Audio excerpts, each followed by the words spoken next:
Introducing the Lego Icons French Restaurant. This is a new set that's coming out on March 1st, retailing for 100 Canadian dollars or 80 US dollars. It is 1,101 pieces. The big question that we're going to be addressing today is, does this belong in a Lego city, or can we modify it to make it work in a Lego city? Because let's face the fact, that facade is beautiful. Is this going to be a new ongoing Lego Icons series? I would say so, because it looks like a very nice piece that can be displayed on a shelf.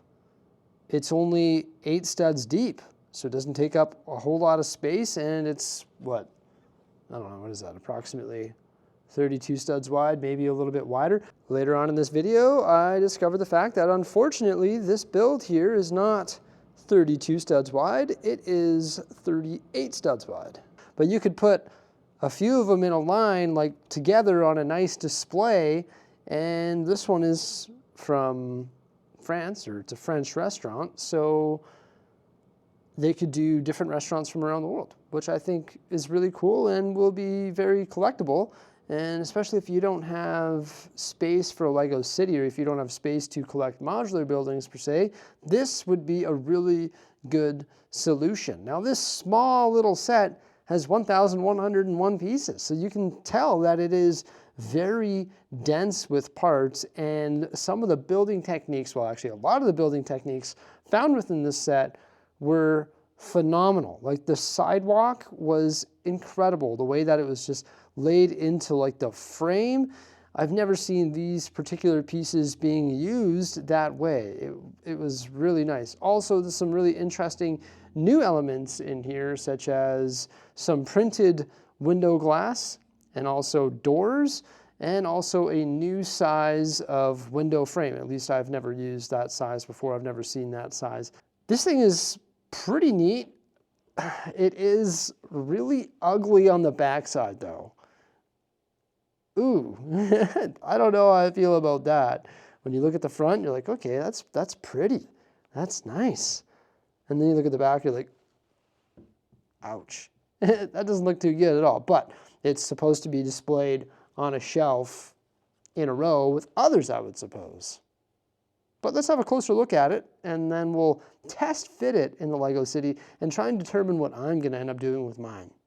So this set does look amazing. At first glance, like, what do you think of it? Is this a line that Lego should do, like they should proceed with? It's really cool, but Jose was having a hard time understanding who it was for. But I think if you're into different restaurants, like grabbing a coffee and a croissant at a French cafe, well then maybe this is for you, right? But I think as a Lego city builder, you can definitely draw some inspiration from this, and you can try and make it work in your Lego city. Like the base construction with the sidewalk there was amazing. I've never seen those pieces be used like that. That was incredible. Also, look at the use of these elements here to create those very interesting chairs in that like mint color or light blue or whatever it is. I can't remember the exact color classification.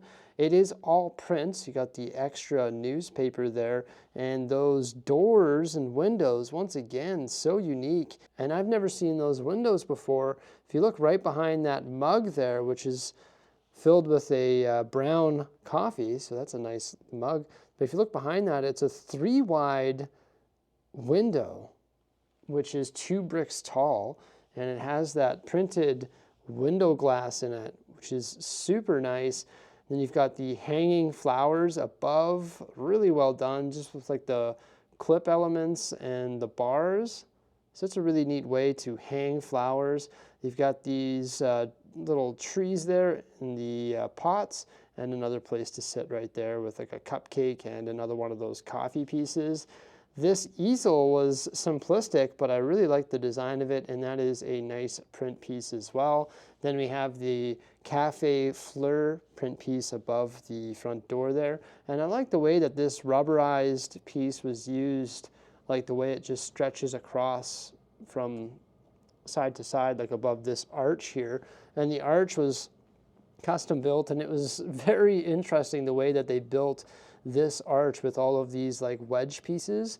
It's actually built using the hinge connector pieces. So that was very cool to put together as well. Then we have the front door. Love those print pieces for the glass or for the actual door, and we can swing that open, and you can see why they used those pieces on the backside, like the red and also olive green panels, because they just provide a nice backdrop when you peer in the front window there. Also the little windows below in reddish brown, and then they have the solid dark brown window glass. So just provides some different texture when you peer in there. And you can see there's some mini builds too, like you've got that table with the cupcake on top, and there's a little cash register as well. So there's just so much happening on the exterior of this build, also within this build, and that's why it has such a high piece count and is so small, because it's so dense with pieces. Look at this piece right here. It's the storybook cover, but it's transparent and has print detail on it. And then in behind that, you have those arches with the clips on the bottom that's holding those storybook pieces. And inside the arch is the bucket handle. Then the fancy bricks on top of that with the curved slopes, and that matches the curved slopes above the front entrance there in nougat. And then we have this really nice looking light here, which is candlesticks going up. And then this like Technic piece that you would normally see like spinning in a Lego set to activate some sort of feature.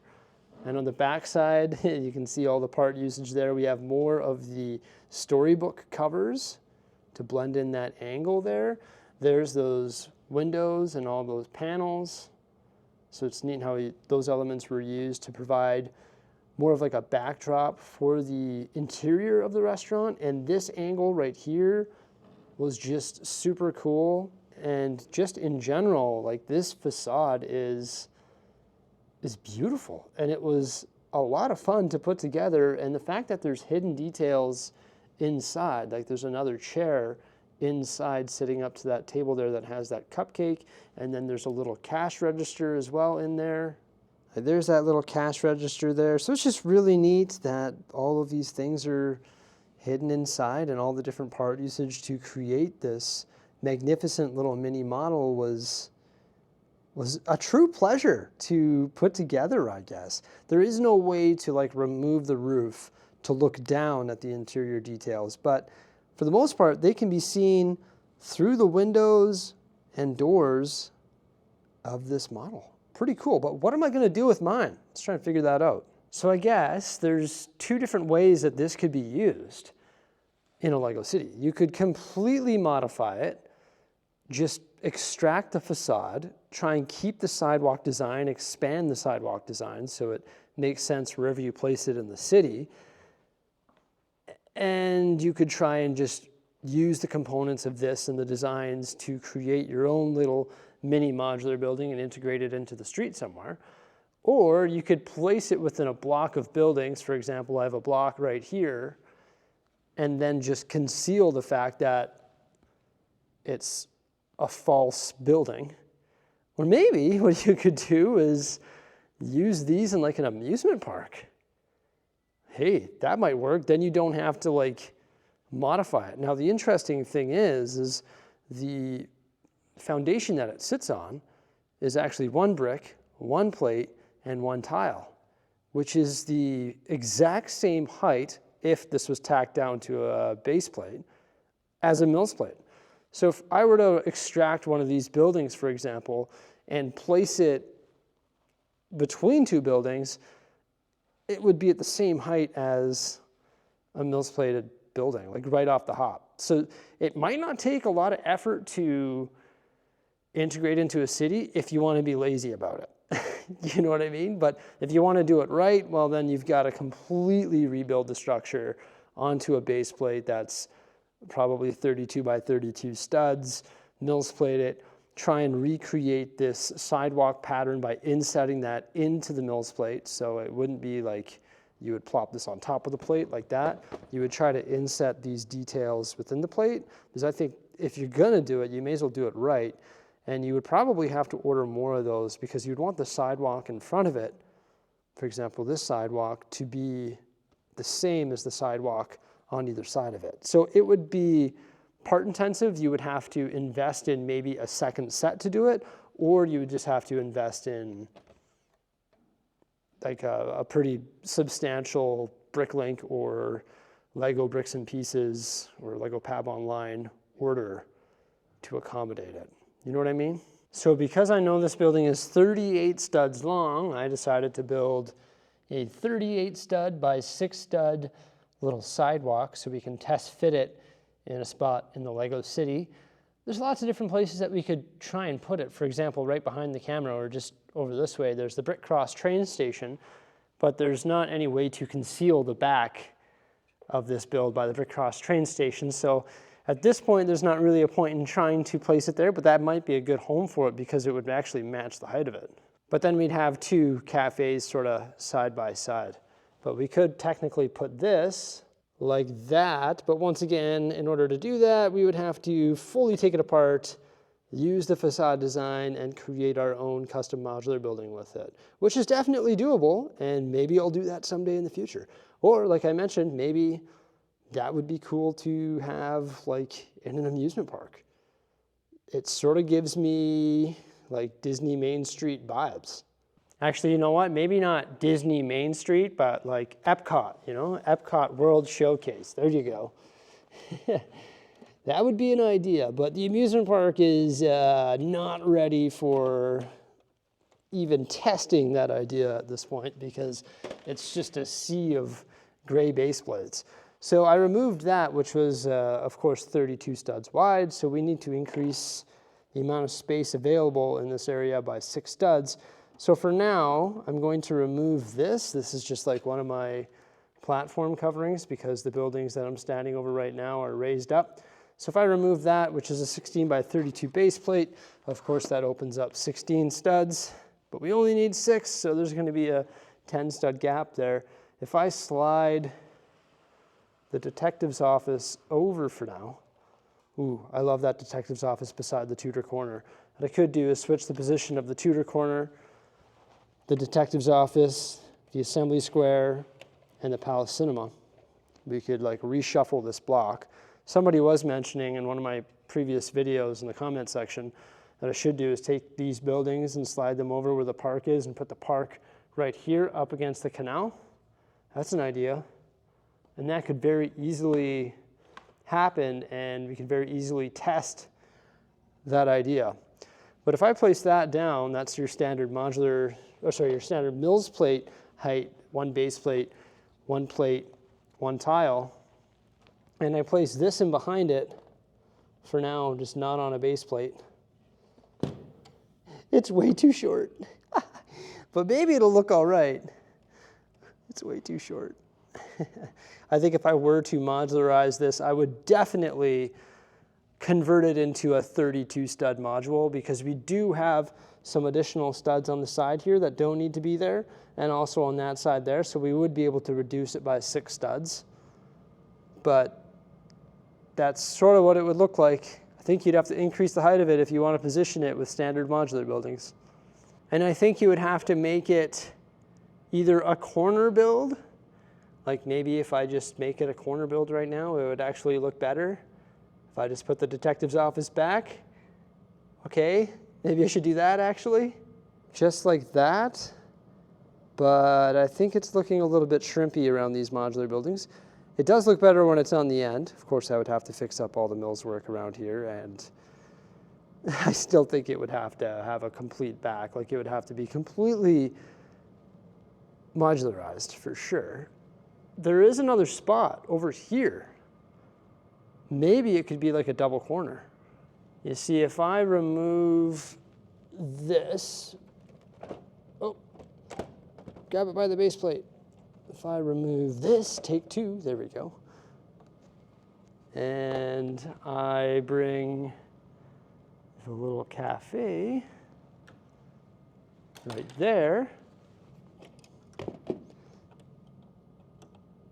And then if I were to fill this entire area in with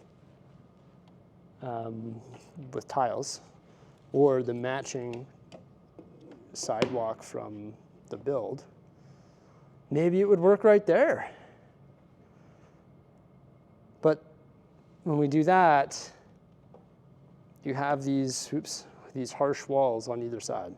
So no, I don't think that works either. So it's relatively difficult to just place in a city.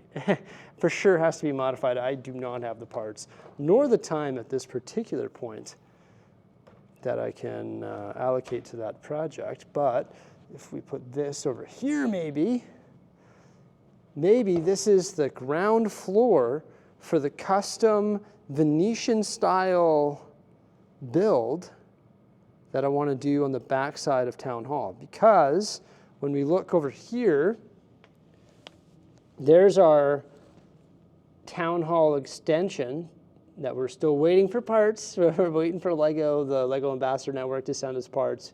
We ordered them in September. We're still waiting for them.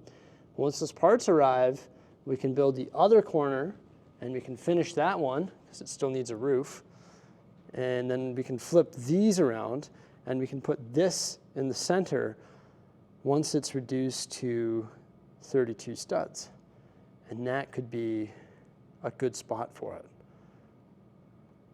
This could be like Venetian French. You know what I mean? Though it sort of matches the feel of it. And I think you can get away with building a short build between these two, maybe. It is an idea. That could work too. So my end conclusion about this is it's going to take a lot of work to integrate into the city, unless you can find the perfect buildings to sandwich it between and reduce it from 38 studs to 32 studs. I think that is definitely doable. Like between the two half corners that we have on the back side of Town Hall. It might work there, but I think everywhere else would require some work, unless you had like a whole street of these, unless they made more of these and you strung them together in a line on a street. Then that would look pretty cool. But I think it's a great piece for people that want to collect these on their shelf and want to have a great build experience, because honestly, it was a great build experience. It was phenomenal. Like, you saw all the part usage there. There's even parts that I didn't even point out, because there's just so much to take in with this tiny model that has over 1,000 pieces. Like, what? It's crazy. But yeah, there we go. What do you think of it, everybody? Let me know by commenting below. And do you think I should try and work it into the city? I think I'm going to try in the future, but I've got a few too many projects going right now, because in order to place this, I would have to order a bunch of specialized parts, and that's just it. You'd have to like do a bunch of research to try and get the specific pieces, or just try and do it with 2 sets, I guess. But I don't think 2 sets is going to give you the correct pieces to try and close the back. And that's, I think, what you're trying to do is build the back of the build. So I don't think it would be necessary to order or to get 2 sets. But if you could find this on sale or something, this would be a tremendous parts pack, because look at all those windows, all these unique pieces, all the building concepts. Yeah, that would be pretty cool too, actually. All right, thank you so much for coming on by. I hope you enjoyed this video. Please remember to like, subscribe, and stay tuned for some more great stuff coming out in the near future. And have yourselves a great day. Bye for now.